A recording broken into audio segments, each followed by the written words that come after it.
อันนี้เป็นทีมแดนเซอร์ของเจ้าภาพนะครับเป็นพี่ๆของทางเจ้าภาพ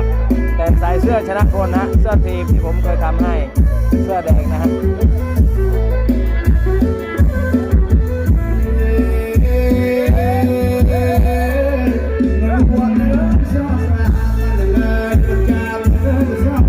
ไอ้ยะยะ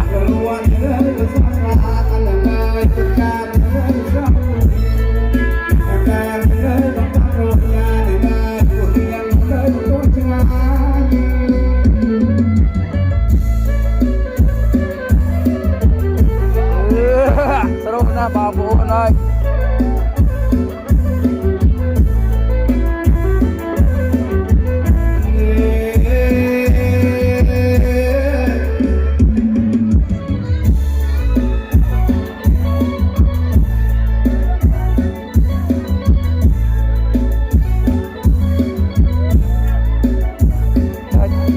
เราพันด้วยโฮ